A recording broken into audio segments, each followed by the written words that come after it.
What's up, everyone? Welcome to another episode of Down Once More. I'm your host, Matt. Let's get into it this week.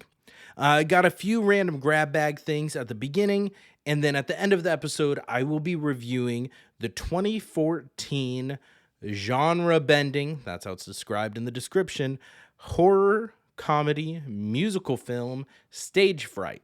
There are about 5 different movies titled Stage Fright, including a classic Alfred Hitchcock one. This is none of those. This is the 2014 version starring Minnie Driver and Meatloaf.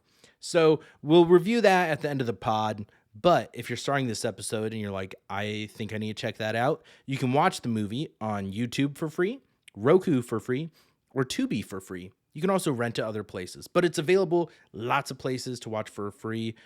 Little spoiler alert for the review. If you like musicals and some campy, cheesy slasher horror movies, I think it's worth an hour and a half of your time. So maybe you want to pause the episode, go watch the movie, and come on back here. As always, there's time codes in the description, so feel free to jump around as you see fit. Let's go ahead and kick off this episode with what I am feeling hot about today. I'm recording this on Monday, the 20th. And my morning started out with me getting fired up. Now, I was on my way to work. I was running a little bit later. Like, it was still going to be at work on time, but I'm on the mindset of I have to be there like 10 minutes early. Otherwise, I'm late. Like, I always have to be early for things. Now, that's partially due to anxiety and all sorts of other fun stuff like that. But I just feel more comfortable when I'm early and ahead of the game. You set a good example, right? Manager, gotta look good for the people around me as well. So I'm running late already. And one of the first things I have to do after I get out of my neighborhood is I have to turn left on the street. It gets a little bit busy at that time in the morning. There's one car in front of me. Awesome. We have to turn left, so we have to cross the stream of traffic. Usually, we can do this in one green light if people are committed. But this is a very first world problem, me just bitching to bitch. I get that, and this is a very me-centered problem, but I think that it will strike home for a lot of people. But there's one car in front of me, left turn lane. There's no left turn green arrow here. It's a green light. You go forward, you turn left when you have a break in the traffic, right? Or what sane people do is once it turns green, you go into the intersection so that when it turns yellow, you can go ahead and turn left so you're not holding people up. This car sat through one full green light, didn't edge forward an inch. A second full green light. Now, after the first one, I'm just shaking my head and fuming a little bit, like internally, and I get it doesn't affect my day, and that person in that car doesn't give a fuck. But I was annoyed. So, and I get this very me problem. I said that. I get it. But it's a Monday morning. I already don't want to be going to work. So I just want to be efficient with my time, right? Second green light comes. I'm like, okay, they'll edge forward. Now, there was a steady stream of traffic. There was. But you got to move forward. Go into the intersection so you can turn left. Second green light, still no signs of edging forward.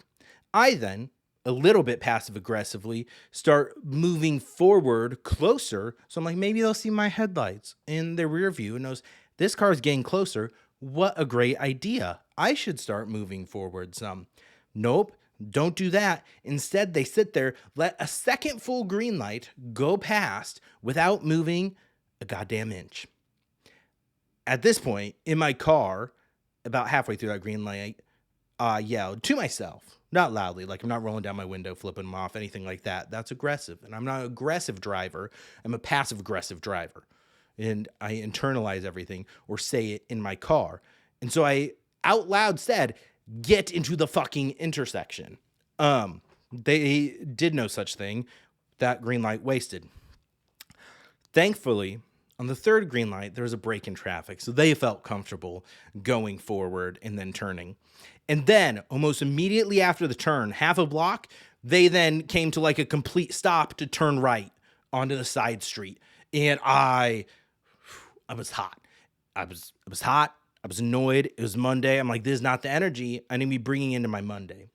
Thankfully, as I got to the parking lot at work, got out, I saw someone that I know, friends with, walking across the parking lot. I'm like, this is perfect timing. I can share my frustrations. Well, first, as after the second green light, I was pissed. I called my wife on the phone. I'm like, I just need to vent for a second because I am about to lose my shit. Not like seriously, like I'm not that unstable, but I was so fucking annoyed. I called her and I'm like, I need to vent for a minute. She's like, well, did you honk? Yes, I know that is an option, but if this person is not smart enough to interpret, hey, let me go into this intersection so I can turn left on a yellow and not hold up traffic and keep things moving as people are on their morning commute, I did not think that they would be smart enough to interpret my honk as get into the fucking intersection. They would think, well, I obviously can't turn. There's a stream of cars coming. So I had to vent to her.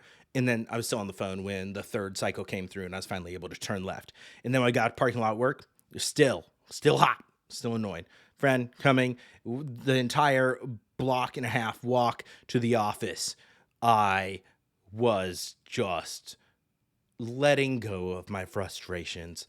And they thankfully did a great job listening and being like, oh my God, they didn't even pull forward. That's ridiculous. Who doesn't know how to do that? I'm like, right. That's a good friend right there. Even if they think this motherfucker's overreacting for 7:25 on a Monday morning, which I was. But that's how my Monday started. Thankfully, it's been an okay Monday since then. A bit hectic, but we're good. We're here. We're now bringing positive energy into this recording.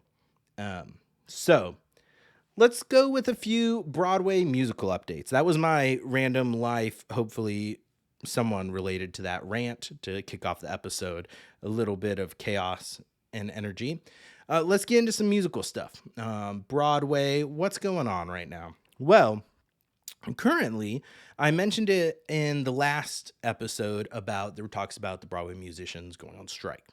There are actually talks, and on the 13th, the unions said that they would strike if needed, both the Actors Equity Union and Local 802, which is the musicians, Broadway Musicians Union, said that they would strike if needed. There were negotiations for Broadway League. Primarily what they're trying to get is just like, hey, we want realistic like hours. So like the main things that they were striking for is that they're wanting safe staffing, humane scheduling, sustainable working conditions, and paying a fair share of benefits. And that was for the Actors Equity. And Local 802, roughly same thing, right? Fair wages that reflect Broadway success. Because the musicians, those pit musicians, that's a lot of what's keeping that going. Like without them, they're a lot of times the uncelebrated heroes of the show. Without them, show falls apart. So they were looking for fair wages, stable health coverage, and employment and income security. Fair things to ask for. So, on October 17th, or 18th, the Actors Equity announced that a tentative agreement deal had been reached. Because the current contracts actually for both ended August 31st, the Broadway musician contract expired, and on September 28th, the Equity production contract expired. So a tentative agreement was reached with Actors Equity on the 18th. They announced it's now with union, the members to ratify the agreement and for it to move forward. Local 802, there's still not a tentative agreement reached. They are resuming discussions, they said, on the 22nd, so the day this episode drops. So hopefully an agreement will be reached soon. But it was voted by like 98% to authorize a strike if it becomes necessary. So we'll see what happens. But hopefully they're able to reach an agreement and we can avoid a strike of Broadway. So just something going on. Like I said, those musicians work so hard and are kind of underappreciated, I feel like. So hopefully a deal can be reached there. Other Broadway news. I talked about Schmigadoon having its Broadway premiere in January of 2026. It was announced this past week that Alex Brightman and Sarah Chase were cast. They're actually reprising their roles because Schmigadoon did have a Washington, D.C. 2025 premiere, so it had a limited run there. And so Alex Brightman and Sarah Chase reprising their roles when it goes to Broadway. Another casting announcement we had is the Greatest Showman musical cast. So this is actually premiering kind of over in the West End in London, but it was announced that Lorna Courtney will star as Anne Wheeler, which was Zendaya's role from the movie. Samantha Barks plays Charity Barnum, which was Michelle Williams' role from the original movie. And Oliver Thompson will be playing P.T. Barnum, so Hugh Jackman's role. Ben Joyce will be playing Philip Carlisle, which is who Zac Efron played, and a ton of the other cast, the entire rest of the cast was also announced. So they're tentatively planning that. It's sounding like it's going to premiere between March and May. It's going to be running from March 15th through May 10th of 2026 at the Bristol Hippodrome is where it is premiering. So something to keep your eyes on. We've talked about Samantha Barks at length on here. Big Samantha Barks fans on the pod, Brad and I think Rayleigh, we even sang her praises a little bit with it, but Samantha Barks, insanely talented. Excited to see her in the role. Lorna Courtney and Oliver Thompson, both kind of their main credits were Anne Juliet, which I haven't seen yet, but I do really want to see Anne Juliet. It's coming to Omaha, about an hour away from me, on a national tour early next year, so I'm hoping to check it out then. But I'm curious to see how this musical, how the adaptation turns out and how it works. Hopefully we'll get some more original songs. I love Pasek Paul's music in the original movie. It does glorify P.T. Barnum. It doesn't necessarily cast the most historically accurate light on him, but it is a very fun, original movie musical, and so I think it has the potential to translate great to stage, a lot of showmanship, and can be a lot of fun. So excited to see what comes of that. Now, in the musical movie front, a few news updates. It was just announced today, after John M. Chu had been kind of hinting about people were going to be blown away and surprised when they saw who played the cowardly lion in Wicked for Good. The official Wicked page announced today that Coleman Domingo will be voicing the cowardly lion in Wicked for Good. I'm a big Coleman Domingo fan. I feel like he is insanely talented. I love the work he does on Lin-Manuel Miranda and Issa Davis's Warriors concept album. He is great in that and just insanely talented as a whole. So excited to see him voice the Cowardly Lion. I think it will be a pretty minimal part, but we'll see. I have my tickets to Wicked for Good. I will be seeing it, I believe, on the 20th. And so I will be talking about that on here. But we also got an official date for the release of the pro shot of Merrily We Roll Along. So Merrily We Roll Along won some Tonys the past year. It was kind of the resurgence, restaging, I can't think of words tonight, but revival is the word I was looking for. I knew it was a re-word. Of the Stephen Sondheim musical that charts the turbulent relationship between composer Franklin Shepard and his two lifelong friends, so writer Mary and lyricist and playwright Charlie. And it follows their relationship, their friendship, over 3 decades. It was originally produced on Broadway in 1981. This version that was nominated and won awards, Jonathan Groff won an award for his portrayal as Franklin Shepard. It stars Lindsay Mendez as Mary and Daniel Radcliffe as Charlie. Lindsay Mendez from the 21 Chump Street musical that I recently was introduced to thanks to Sage, and fell in love with some of the songs of that. Daniel Radcliffe, Jonathan Groff, Lindsay Mendez, all insanely talented. I am very, very excited for this pro shot. It releases on December 5th, limited run, limited theaters. The theater closest to me is doing one showing at 3 p.m. a day. So I will not be seeing it Friday at 3 p.m. I have work. So I have tickets. I will be seeing it on December 6th. I will be reviewing that on the podcast as well.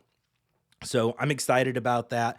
I feel like we need to get out there, support when they do give us access to these pro shots and release them of these just award winning and just great productions of live theater that not everyone has the chance to go see. I think we should support that. So even though this is not my typical musical genre that I go towards, the style of music, I tend to gravitate towards a lot more modern ones. We've talked about that on here. I will be going to see this and supporting it, just like I did with the Titanic Pro Shot, did with the Waitress Pro Shot. I want to see more of these in theaters, and I think a good way to do that is to show up and show out. So, if you are so inclined, consider checking out Merrily We Roll Along. Jonathan Groff, like I said, award-winning performance. Support him. This is your chance to see it. I think that will about do it for my random news grab bag portion. Let's see if I have anything left on my notes. I don't. So let's get into stage fright. Like I alluded at the beginning, there are multiple movies titled Stage Fright and some TV series. This is the 2014 version. It stars Ally McDonald as the lead role of Camilla.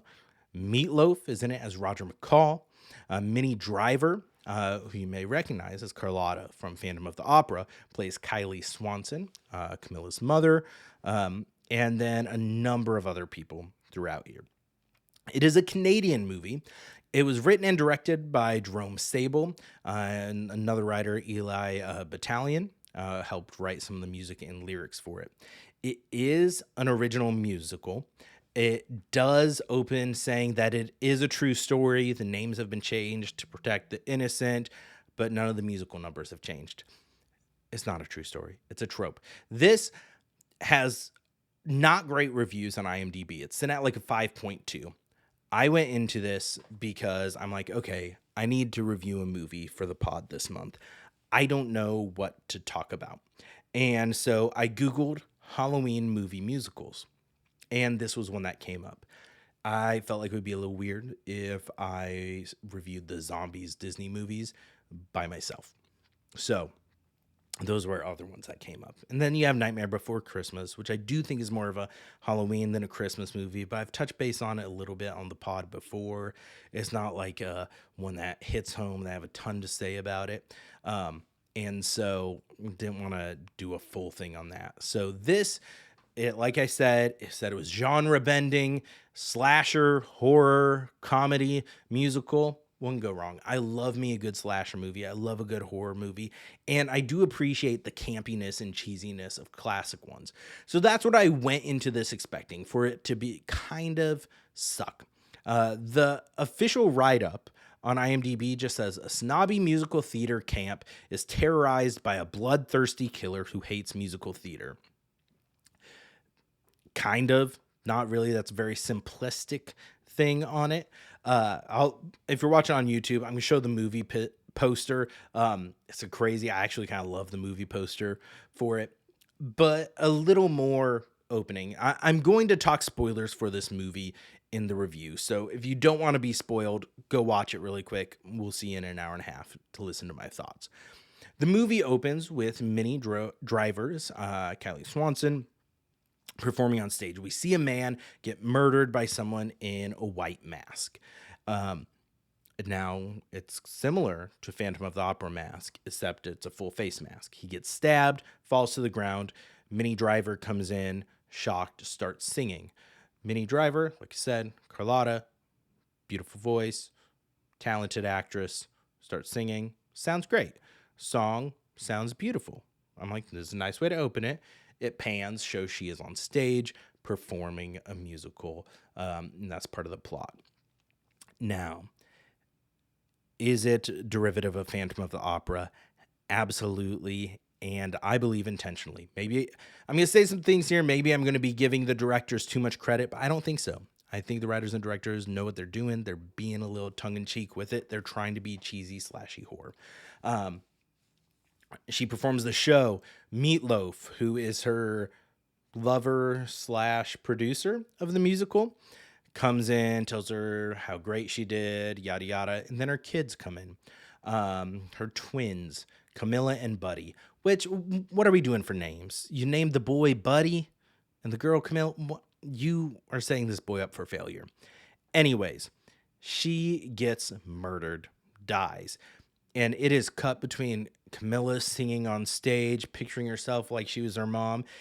So it'll jump from Camilla singing to her mom getting brutally stabbed in the throat and then the mouth and murdered. And then it jumps, boom, 10 years later. And we get the actual opening musical number, full musical number, titled We're Gay. And it is a bus full of theater kids going to a theater camp, singing about where they can finally be themselves. They are being very tongue-in-cheek with some of it. The one kid singing about being beaten up a dozen times for singing Stephen Sondheim's rhymes. And then other kids like school bullies suck. And he's like, that wasn't school bullies. That was my dad. It is clever. It is tongue-in-cheek. It is intentionally cheesy, over the top, ridiculous. And I loved it.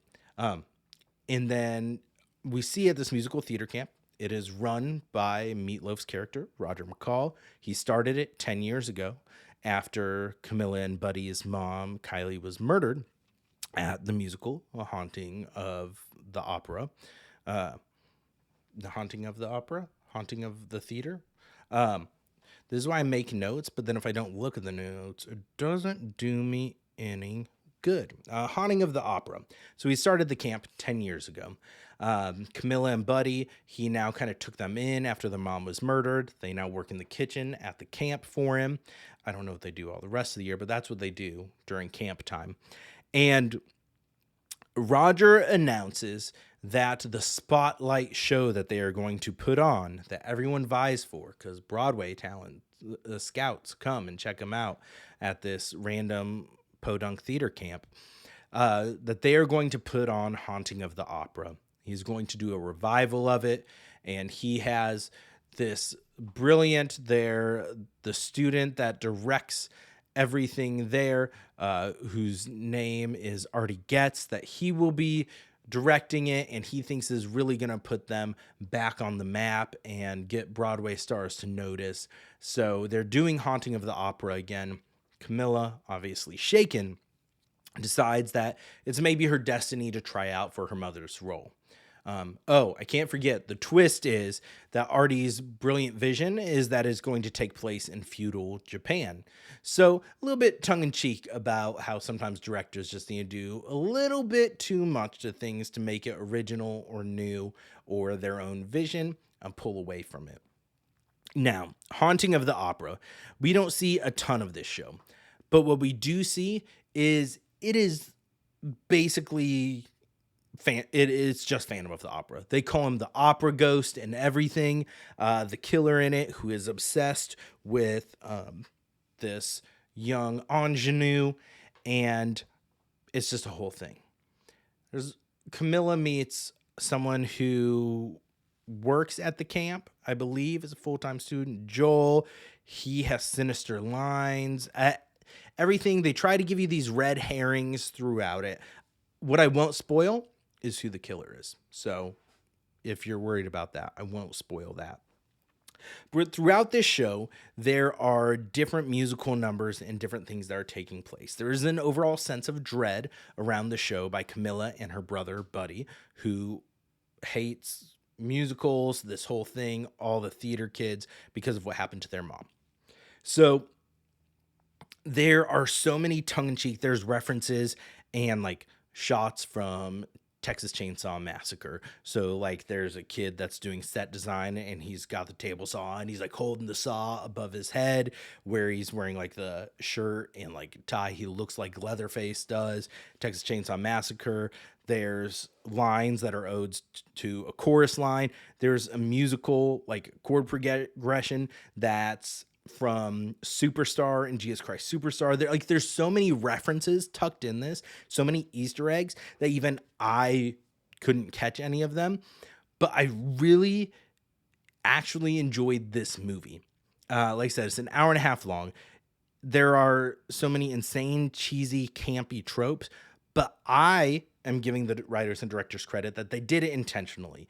So the thing about the director pitting the two people vying for the lead role, Camilla and this girl Liz, against each other, some sabotage. We see like very early on, once announced they're doing this play, the villain.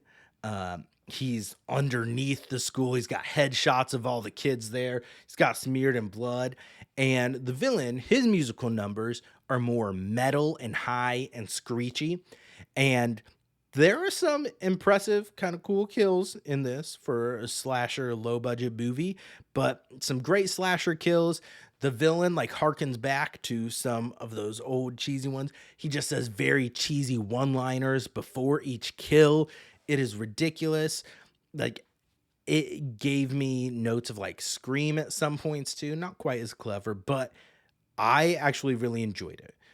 Yes, I am going to say it was intentional, maybe not, but kind of addressing problematic directors who casting based on who will go the farthest with him.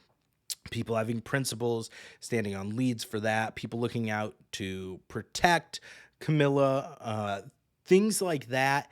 And then I will say the final performance of Haunting of the Opera, which is portrayed in feudal Japan, slightly problematic with all the white women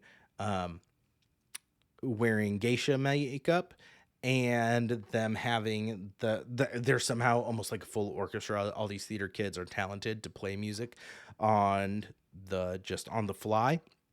These young kids, because they have to improv at some point, so I won't give away what happens there.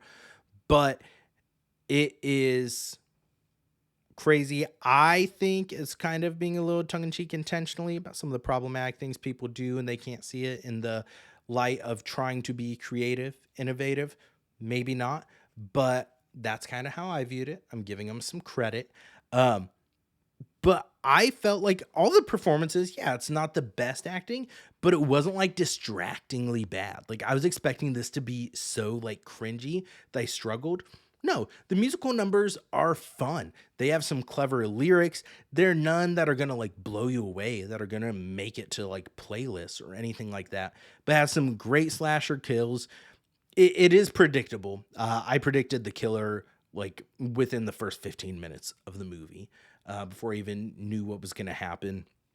But the kills are terrifying. The mask has a sense of dread with it. There's nods to classic horror and musicals in it meshed together. I feel like it was a really fun movie. It was much better than I was expecting. Honestly, as bad as it's going to sound, like Meatloaf, one of the worst actors in the movie. Like he does a fine job, but I thought Ally McDonald did great as Camilla. I felt like everyone played their roles well. Now, I think there's people who went into this movie expecting something different. Maybe just going off the trailer, you're expecting something different. But I thought it was fun. I thought it was a good time for a musical slasher, and I would recommend it. Just some insanely, I'm trying to see if there's any ridiculous things that I have for it that I wanted to point out. Like the killer, like his scenes, they make it like choppy, dark, like the tonal, it's different. Like I said, it's a metal music. He hates musical theater. Like it is. Like he has a lot, like in one of his songs, "Shut your fucking face, your musicals are full of shit," and it's like the metal rock vibes.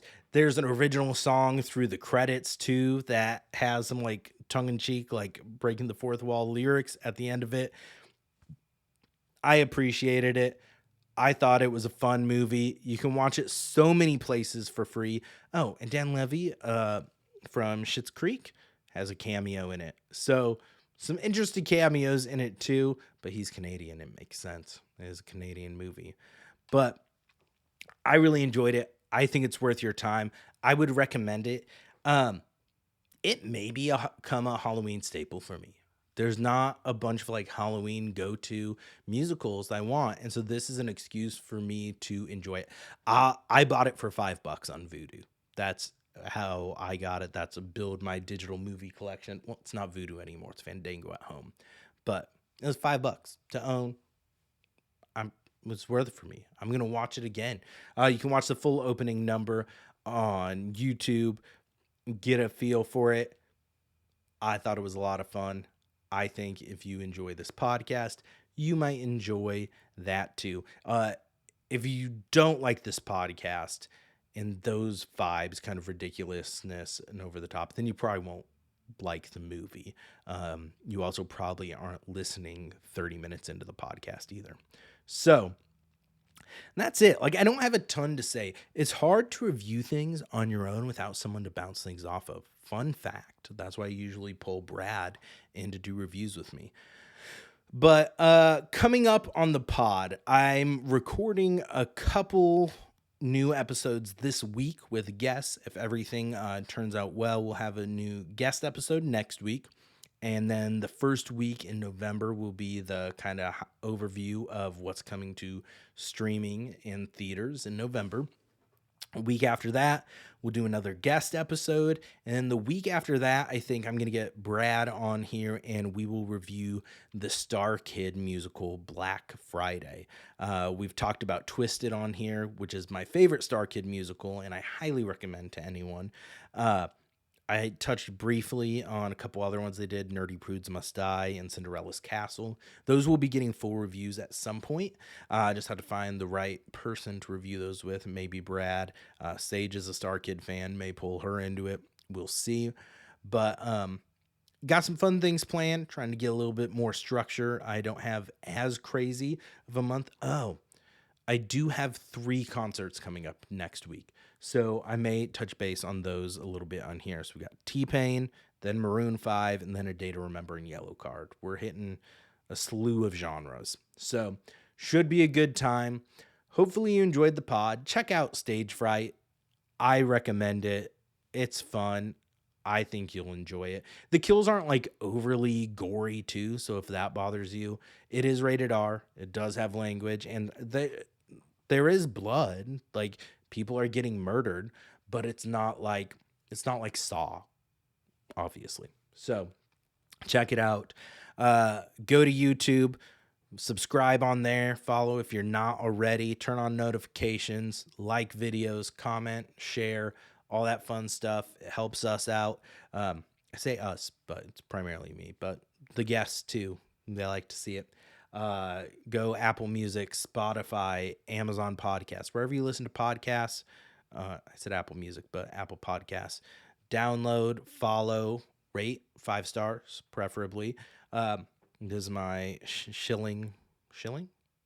Yeah, sure.